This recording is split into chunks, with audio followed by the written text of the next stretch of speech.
한 주의 한가운데서 여당 야당 입장을 당당하게 토론하는 시간이죠. 당당토론 권칠승 더불어민주당 의원, 김희정 국민의힘 의원과 함께합니다. 안녕하세요. 네, 반갑습니다. 반갑습니다.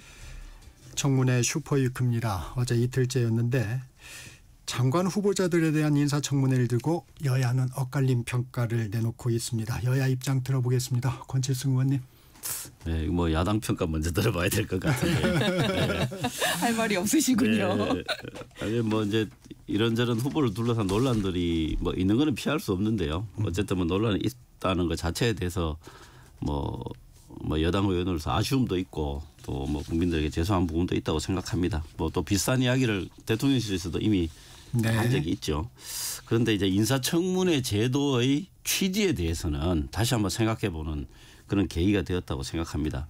야당의 합리적인 지적 이런 것들에 대해서는 당연히 겸허히 수용하고 또 향후 이제 국정 운영에도 반영하는 그런 뭐 좀 신축성, 탄력성이 필요한 게 사실이죠. 네. 그런데 이제 새 정부 들어서서 처음으로 하는 조각이고 또 후보자들에 대한 어떤 그 직무 능력보다는 개인적인 이야기들, 그 개인사에 대한 이야기들, 어떻게 보면 또 본인과 직접 관련이 없는 가족들의 문제, 이런 것들에 너무 집중되고 있는 것, 이런 것들이 청문회 제도의 기본적인 취지를 좀 무색하게 한다라고 하는 그런 아쉬움도 같이 느꼈습니다. 김희정 의원님.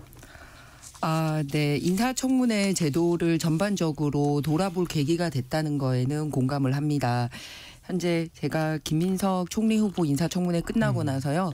소위 김민석 방지법, 그래서 인사청문회법 개정안을 제출을 했는데 뭐냐면 이번에 모든 후보들에게서 공통적으로 제기되고 있는 문제가 뭐냐면 적극적으로 소명을 안 하고 있다라는 점입니다. 즉 소명을 못 한다고 봐야겠죠. 그리고 계속해서 위증을 하거나 자료를 미제출하거나 이런 문제가 있고요. 그리고 관계자들을 참고인이나 증인으로 불러서 보다 심도 있게 판단할 수 있는 기회를 주지 않는 점이 있습니다. 그리고 이런 부분에 대해서 후보가 책임지지 않고 그냥 한 번 회의에서 하루 이틀 버티고 나면 그냥 없었던 것처럼 넘어가는 이런 거에 대해서 좀 고쳐야겠다라고 생각을 해서요. 제가 대표 발의를 한 부분이 있습니다. 뭐냐면 국정감사 때는 선서를 하면 위증에 대해서 처벌받겠다라는 조항이 들어가 있고 실제로 위증하면 처벌을 받게 되어 있습니다.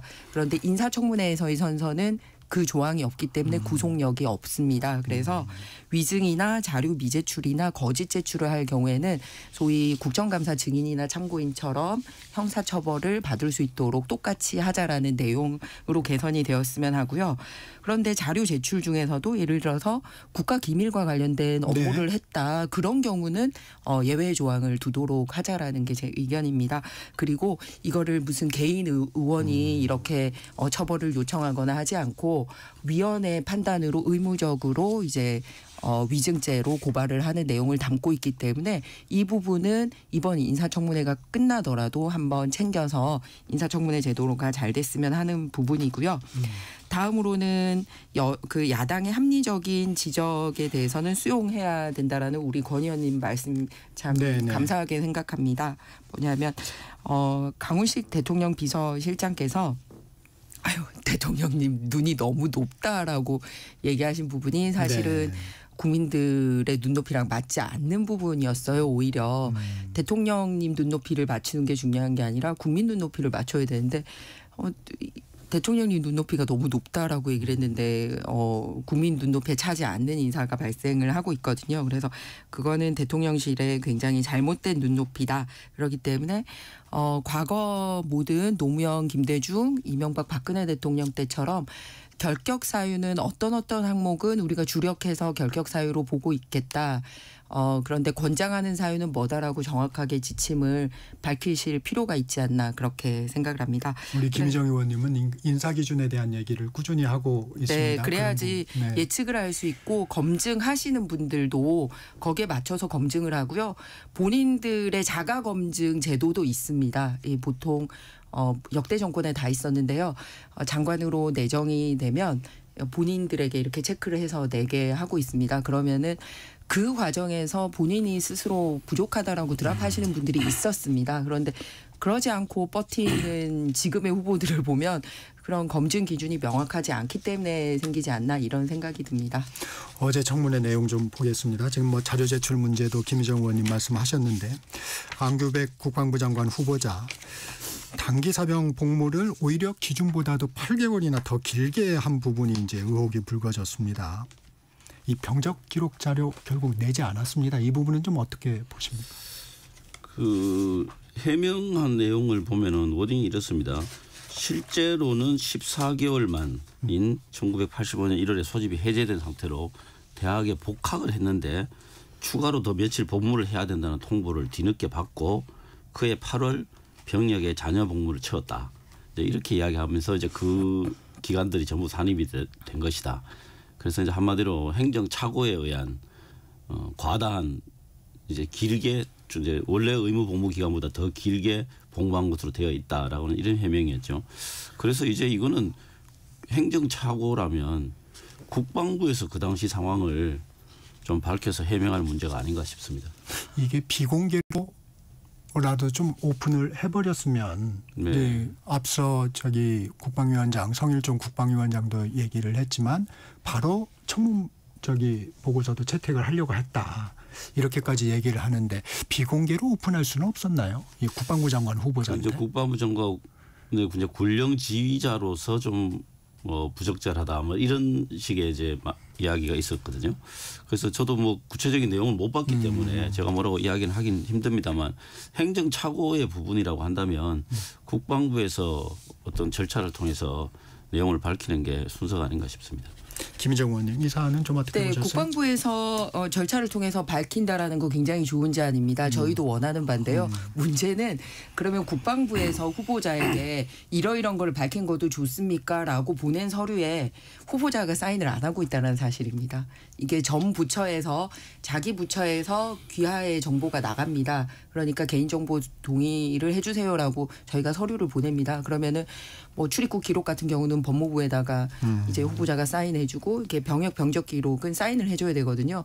그러니까 국방부가 못 하고 있는 게 아니라 안규백 후보가 사인을 안 해주고 있는 겁니다. 그렇기 때문에 굉장히 문제가 있다라는 말씀을 드리고 싶고요. 그러니까 국방부가 밝히는 것도 후보가 거부하고 있다는 말씀을 덧붙이고요.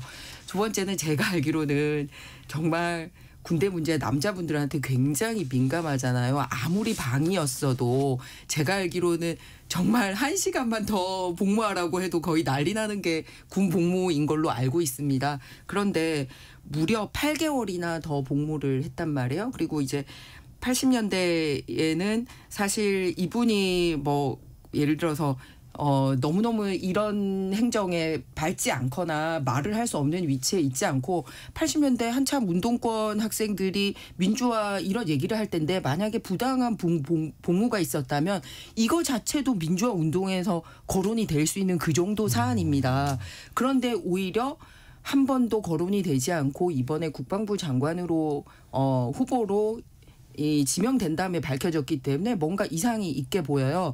그래서 의심하고 있는 거는 그냥 방위봉으로 근무한 게 아니라 혹시 영창 갔던 거 아니냐 뭐 이런 의혹까지 제기가 되고 있습니다. 네. 그래서 말끔하게 아니라면 본인의 병적 기록을 떼는 거는 제가 알기로 취업할 때마다 손쉽게 뗄 수 있는 자료의 종류인 걸로 저희 군대 다녀온 저희 보좌진들에게 다 설명을 좀 들었습니다. 네. 그런데 그걸 안 내고 있다라는 게 굉장히 이상하다라는 거죠. 그것도 하루도 아니고 8개월씩이나.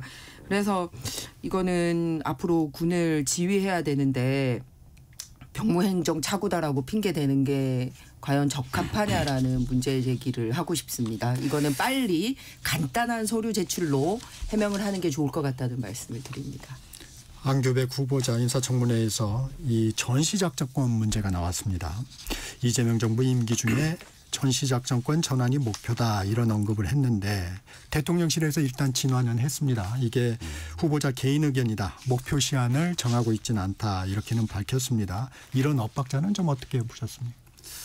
아마 이제 개인 소신을 이야기한 거라고 생각합니다. 네네. 예, 안규백 국방부 장관 후보자는 전작권이 어쨌든 이 5년 안에 이재명 대통령 임기 안에 조속하게 좀 전환되기를 바라는 개인적인 그 바람이 있다고 생각합니다. 공약 사항이기도 한 부분이 있으니까. 예, 공약에는 시한을 정해놓지는 않았습니다. 네, 추진하겠다는. 추진하겠다는 것이고 이제 기틀을 마련하겠다는 이런 뜻도 되고 여러 가지 그동안 이제 조건이 만족되게 되면 전작권을 이제 전환하겠다 이런 식으로 되어 있기 때문에 안규백 후보자 개인의 생각으로는 조건을 빨리 완성해서 전작권을 전환하겠다라고 하는 생각을 아마 가지고 있는 것 같습니다. 그리고 이제 문답을 하다 보면 그게 개인의 생각을 묻는 건지 아니면은 뭐 정부의 입장을 묻는 건지 그런 것들이 경계선이 애매하기 때문에 그 자체를 뭐 혼선이라고 보기는 어렵고요.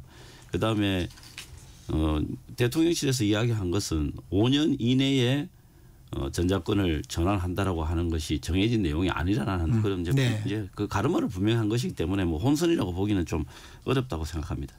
김희정 의원님.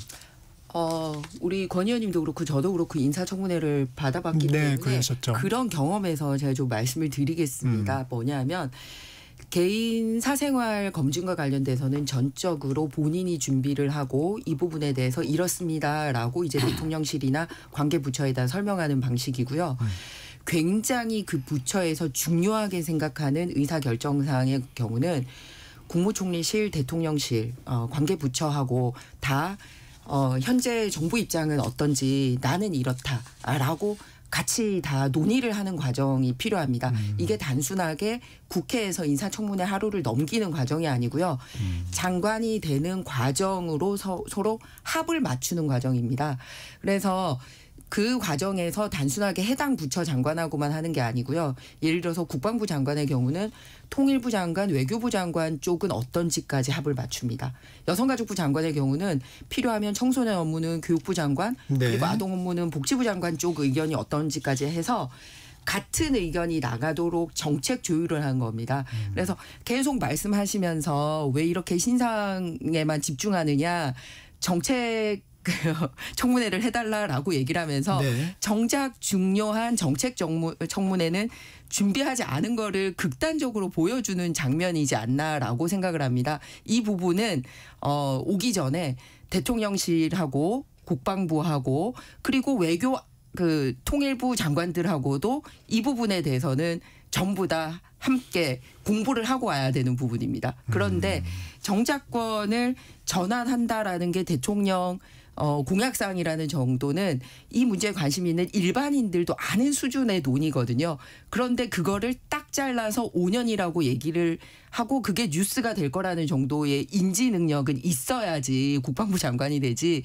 그냥 5년이라고 말할 때의 이 파장이나 중요성에 대해서 인식을 못한다? 그럼 굉장히 문제가 있죠. 왜냐하면 이게 우리만 있는 게 아니라 상대 국가도 있고 거기에 따라서 군대 편성 수가 변하고 그리고 방위비 분담이 변하고 지금은 산자부 장관 후보자하고도 얘기를 해야 돼요. 왜냐하면 관세 협상 가는데 이 협상권이 같이 들어갈 거나 아니냐. 그래서 정책 청문회에 대한 이해도가 전혀 없다라는 지적을 드리고자 합니다. 좀 질문에 좀 집중했으면 좋겠는데요. 그러니까 전작권 전환에 대한 이제 질의응답의 그 맥락을 좀 보셔야 됩니다. 그래서 그거는 뭐 본인이 그렇게 생각하고 있는 이야기를 할 수도 있는 거기 때문에. 그러면 안 된다는 얘기죠, 제 얘기는. 아닙니다. 그건 대화하는 과정에서 충분히 그럴 수가 있습니다. 예를 들어서 뭐 앞에 내 생각에는 이렇습니다. 꼭 이렇게 안 붙일 수도 있는 거죠. 그거는. 그래서 그런 부분들은 맥락을 좀 봐야 된다고 생각하고요. 오죽했으면 대통령실이 빨리 나와서 성 그었겠습니까? 아니 그러니까요. 저 전작권 이제 전환 문제는 예전에 그 사막의 폭풍 작전이 있었습니까? 이라크에. 이라크를 이제 미군이 가서 이제 장악을 했을 때 제 기억으로 한 1년 정도 뒤에 이라크의 전시 작전권을 전환을 해줬습니다. 그 무슨 말씀인지 아시겠죠? 원래 이제 이라크의 정부가 생겼을 때 후세인이 나가고 나서 생겼을 때 거기에 전시 작전권을 미국이 가지고 있었거든요. 그 당시에. 그리고 한 1년 정도 뒤에 이라크 정부의 전시 작전권을 넘겨줬습니다. 예, 그래서 이게 뭐 자주 군대 뭐 이런 이야기 우리가 뭐 맨날 하는데 전시 작전권은 우리가 빨리 조건을 충족해서 그 전환하는 것. 그렇죠. 예, 그거는 뭐 여야 없이 뭐 진보 보수 없이 그거는 당연히 해야 할 그런 국정 과제라고 생각합니다. 네. 인사청문회 첫날이 좀 뜨거웠죠. 보좌진 갑질 의혹 받고 있는 강선우 여가부 장관 후보자 후폭풍 계속 이어지고 있습니다. 강 후보자 의혹에 대해서 충분히 소명이 됐다고 보십니까, 권 의원님? 좀 아쉬운 점이 좀 있으십니까? 뭐 아쉬운 점이 없다고 할 수는 없죠. 그런데 네. 강선우 후보자가 이제 변명보다는 그래도 뭐 솔직하게 사과하는 모습으로 청문회 그런 모습을 보였다고 하는 게 그래도 국민들에게 조금 뭐 이해를 구하는 방식이 아니었나 싶고요. 또 대통령실에서도 국민들의 여론이라든가 뭐 또 수용성 이런 것들을 보고 이제 입장을 최종 발표하겠다는 취지의 네. 메시지를 발표했지 않습니까? 네. 그렇기 때문에 조금 더 뭐 두고 봐야 된다고 생각하지만 그래도 새 정부의 첫 번째 조각이라는 점 이런 것들을 좀 감안해서 국민들께서 좀 이해를 해 주셨으면 좋겠다라고 하는 그런 말씀을 드립니다.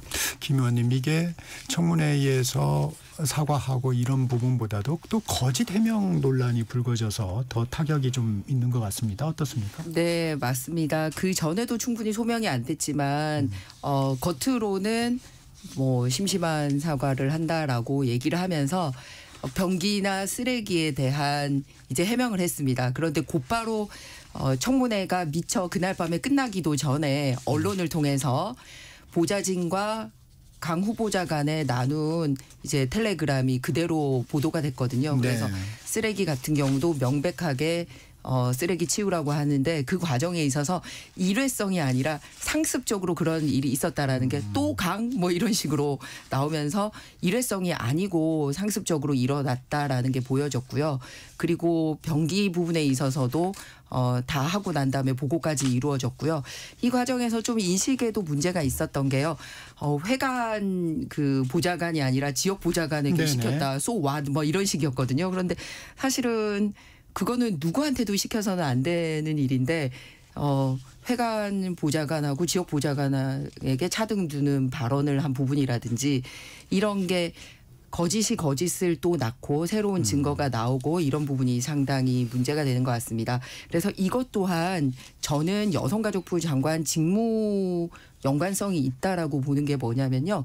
여성가족부에서 다루는 여러 업무 중에 그 가정폭력 피해자 그리고 성폭력 피해자 그다음에 이 청소년 임금 체불 이런 거를 네. 다뤄야 되거든요. 네. 그런데 가정폭력하고 성폭력 피해자들의 특징이 뭐냐면 면식법 즉 같이 사는 사람이거나 평소에 아는 사람들에게서 이제 피해가 있다라는 거하고 암수율이 대단히 높아서 바로 이렇게 발굴이 되는 게 아니라 여러 차례 폭력이 있은 다음에 발굴이 된다는 거. 그리고 세 번째는 가해자가 폭력을 부인합니다. 뭐 내가 아끼는 방식이었다라든지 뭐 사랑하는 데서 일어났다라든지 아니면 또는 제 행실이 나빴다라든지 이런 식으로 하고 있는데 지금 강선우 후보의 해명이나 강선우 후보를 그 감싸는 민주당의 지도부의 해명이 딱 그 시기에요. 2차 가해를 하고 있습니다. 그래서 여성가족부가 전형적으로 이런 피해자들을 감싸야 되는 업무를 하고 피해 예방을 해야 되는 업무를 해야 되는데 딱 본인이 2차 가해하고 있고 피해자가 피해 받을 만했다라는 식의 민주당 지도부의 소위 쉴드가 업무랑 배치된다는 말씀을 드리고 싶고요.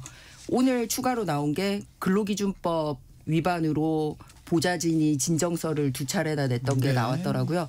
그래서 제가 좀 전에도 살짝 언급했습니다만 청소년 업무가 저희 담당인데 방학 때 되면 아르바이트한 청소년들 임금체불 그 담당하는 것도 그 여가부 업무거든요. 그러니까 업무하고도 맞지 않는 거예요. 거짓 해명뿐만 아니라. 그래서 곤란하지 않나라는 게 그 민주당 보좌진들 사이에서도 투표했는데 중론으로 나왔다는 말씀 덧붙입니다. 이 청문회 얘기다 보니까 아무래도 김희정 의원님이 하실 말씀이 좀 많은 것 같습니다. 권 의원님. 저도 이야기 좀 합시다. 네. 오늘 아니 저는 권 의원님 오히려 곤란하실까 봐 제가 대신 얘기하고 아니요 뭐 무난하게 통과된 후보들도 있으니까요. 그렇죠. 예. 두 장관 후보자님은 예전에 장관 후보자이셨을 때 아주 무난하게 통과되셨다고 들었습니다. 이제 뭐 합의로 청문 보고서가 채택됐으니까 네. 편안했다고 생각합니다. 네. 또 관심이 집중되는 후보자가 오늘 청문회가 열리는 이진숙 교육부 장관 후보자입니다. 11개 교수 학술단체 연합체인 범학계 국민검증단이 16개 논문에서 연구윤리 위반이 있었다고 사퇴를 요구하고 있고요. 또 정교조 진보교육계에서도 자진 사퇴와 지명 철회를 촉구하고 있는데 이 사안 지금 어떻게 보고 계십니까? 일단 자녀 유학 문제는 본인이 인정을 했죠. 인정을 했죠. 네. 이제 법규 위반 자체를 인정을 했고 나머지 부분들은 지금 아마 후보자의 육성으로 직접 해명이 나온 건 없는 걸로 제가 파악하고 있습니다. 그래서 오늘 이제 다양한 방식의 질문에 대해서 이제 이진숙 후보 스스로가 이제 답변을 해명을 하게 될 텐데요. 네. 그 최근에 보면 이제 그 정교조가 이 부분에 대해서 이제 네. 비판한 부분 이걸 뭐 굉장히 이례적이다 이렇게 언론들이 많이 이야기를 하고 있는데 그 부분은 우선 좀 해명을 해야 될 것 같습니다. 이례적이 아니고 정교조는 뭐 민주당 정부 혹은 국민의힘 정부와 관련 없이 교육부 장관 후보자들에 대해서 본인들의 잣대로 결격 사유가 있다고 하면 항상 그 이야기를 해왔습니다. 그래서 그 부분은 좀 제가 분명히 말씀을 좀 드리고요. 이진숙 후보자 이제 해명 처음 들어보기 때문에 육성으로 일단 좀 들어보고 지금 논문 문제 이런 거는 학계에서 여러 가지로 좀 문제를 제기하고 있는 건 저희들 잘 알고 있습니다. 그런데 본인의 해명은 언론에 나오는 거와 조금 다르지 않습니까? 그 본인이 주도적으로 연구한 논문이다라고 이야기를 했기 때문에 그런 부분에 대해서는 오늘 인사청문회를 통해서 한번 제대로 그 본인의 해명 그리고 또 야당 의원들께서 뭐 준비를 많이 하셨을 테니까 실제로 그 논문의 주도적 저자가 누군지 그리고 또 그 카피율에 대해서도 또 지금 의견이 다르고 있거든요. 그래서 그런 부분도 표절 부분. 예. 그래서 그 부분에 대해서도 오늘 청문회를 통해서 한번 제대로 한번 살펴볼 필요가 있다 이렇게 생각합니다. 김희정 의원님. 교육부총리 자리이기 때문에 그 연구 윤리에 대한 그 관점이 굉장히 중요한 것 같습니다. 그런데 과거에도 낙마 사례가 있었습니다. 노무현 정부 때 김병준 교육부총리가 임명된 지 13일 만에 물러난 적이 있고요. 네. 박근혜 정부 때도 김명수 후보가 그냥 제자가 쓴 석사학위 논문 요약해서 학술제 발표한 한 건 나왔는데도 바로 낙마를 했었습니다. 거기에 비해서는 굉장히 과중하다는 말씀을 드리고 싶은데요. 제가 조금 사례를 일일이 좀 뒤져봤습니다. 그랬더니 최고 표절률이 이제 56% 나온 게 있더라고요. 그냥 인간 복사기입니다. 이 정도면. 예, 그리고요. 사실 제자 착취 갑질 그러니까 강선우 후보가 보좌진 착취 갑질을 했다면 소위 이진숙 교육부총리 후보는 이제 제자 착취 갑질을 한 것 같은데요. 제자 학위 논문이라는 걸 밝히지 않고 본인을 아예 제1저자로 학술지에 발표한 논문이 총 8건이 있었습니다. 네. 그리고 역시 제자 학위 논문임을 밝히지 않고 교신 저자로 이렇게 학술지에 발표한 논문이 2건이 있었습니다. 다 위반입니다. 그리고 심지어는 자기를 제1저자로 해놓고서 제자 학위 논문 발표되기 전에 먼저 가로채서 발표를 한 게 4건이 있습니다. 그러고 나서 학위를 받은 사람이 4명이 있는 거거든요. 그러면은 이 논문을 드랍하든지 제자 학위 그 4명이 학위가 없어지든지 이런 논란에 휩싸이게 됩니다. 그리고 제1저자로 참여하고 막강한 연구비를 지원을 받았는데 이 경우는 생명윤리위원회 승인을 받아야 되거든요. 근데 생명윤리위원회 승인 여부가 표기가 안 됐더라고요. 그런 논문이 5개나 있었습니다. 그리고 중복 게재한 거는 2건 있군요. 그러니까 그냥 표절만 문제가 되는 게 아니라 굉장히 다양한 방식으로 그 논문 쓰는데 문제를 일으키고 있고 그 건수도 상당하다는 말씀을 드립니다. 그렇기 때문에 이런 거는 굳이 육성 해명이 필요한 게 아니라 이미 논문에 대해서는 동아일보도 검증을 했고요. 그리고 그 논문 검증단도 검증을 해서 여러 명이 크로스로 검증을 한 거에서 나온 게 이 정도라는 말씀을 드립니다. 그렇기 때문에 지금은 본인 해명이 아니라 사과가 필요하고요. 당연히 교육부총리 자격은 없을 뿐만 아니라 이런 부분에 대해서 교육계가 어떻게 진짜 그 자정 능력이 있는지 보여주는 그런 시험대이지 않나 이렇게 생각합니다. 오늘 아마 청문회에 국민들도 관심을 갖고 많이 지켜보실 것 같습니다. 주제를 좀 바꿔보겠습니다. 윤석열 전 대통령 건강상 이유를 들면서 특검의 소환에 계속 불응하고 있습니다. 어떤 이유일까요? 이거 완전 국민 모독 수준인데요. 제가 좀 생각을 해봤습니다. 도대체 제가 그동안 뭐 윤석열 전 대통령 이렇게 호칭을 했는데 네. 이제 진짜 윤석열 피의자로 불러야 될 것 같습니다. 아마 제가 여러 가지 경우를 한번 상상을 해봤는데요. 일단 뭐 버티면 내가 그래도 전직 대통령인데 교도관들이 뭐 완력으로 드러내겠느냐라고 하는 이런 아주 치기 어린 생각이 좀 있는 것 같고요. 또 그런 과정을 통해서 이렇게 버팀으로써 현 정부에 맞서는 모습 이런 모습을 연출해서 본인의 이 재판 내란 재판을 좀 정치화시키겠다 하는 그런 좀 전략도 있는 게 아닌가 이런 생각도 들고 또 어떻게 생각하면은 이게 이제 물리적인 충돌이 발생할 수가 있으니까 그런 과정에서 생기는 그런 지역적인 문제들을 가지고 또 법적 논란을 또 일으키자 이런 작전이 있는가 이런 예상도 들고 또 한 가지는 완전히 다르게 생각하는 건데요. 내란이 발생했던 그날 밤 뭐 전 세계인이 생중계로 다 봤기 때문에 네. 이제 수사기관에 나가서 변명을 한다는 것 자체가 불가능하다. 그리고 그때 그래도 대통령직에 있을 때 본인에게 유리하거나 또 침묵했던 그 여러 증인들이 이제 와서는 입장을 좀 술술 바꾸고 다 있어요. 자백을 하고 있지 않습니까? 네. 그러다 보니까 이제 가서 조사를 받으면 도저히 빠져나올 방법이 없다. 그렇기 때문에 차라리 버티는 게 낫다. 내지는 자포자기 뭐 그런 거 하고 있는 거 아닌가 이런 생각이 듭니다. 그런데 뭐가 어떻게 됐든 그 피의자로서 조사를 받아야 된다고 하는 것은 분명하고 이 부분에 대해서 정말 끝까지 계속 거부를 한다면 특검에서는 뭐 구속 만료일까지 기다릴 게 없이 현재까지 밝혀진 내용만으로도 기소를 해야 된다 그렇게 봅니다. 김희정 의원님, 지금 특검 소환에 불응하고 있는 모습 어떻게 보십니까? 일단 특검 뉴스가 나오면 마음 편한 국민은 한 명도 없을 것 같습니다. 그러니까 윤석열 대통령을 지지하셨던 분이나 또는 지지하지 않으셨던 분이나 굉장히 안타깝게 생각을 하고 있습니다. 네. 사실 국민의힘이 3대 특검 법안 처리 시에 반대했던 이유가 뭐냐면 이제 별건 수사가 될 수 있는 부분이나 이제 자꾸 언론 브리핑을 중간중간 하는 부분에 대해서 네. 이제 망신 주기가 있을 수 있기 때문에 저희가 반대를 했었거든요. 근데 이미 통과가 됐습니다. 그래서 저는 별건 수사나 언론 브리핑을 중간중간 해서 국민들의 피로도를 높이지 않도록 하는 게 지금 특검이나 여당 쪽에서 했으면 하는 부분이고요. 윤석열 대통령 쪽은 아무래도 이 사건에 대해서 당사자이고 가장 잘 아는 분입니다. 그렇기 네. 때문에 지금이라도 당당한 모습으로 조사에 응하는 게 전직 대통령으로서의 그 책임이지 않나 그렇게 생각을 합니다.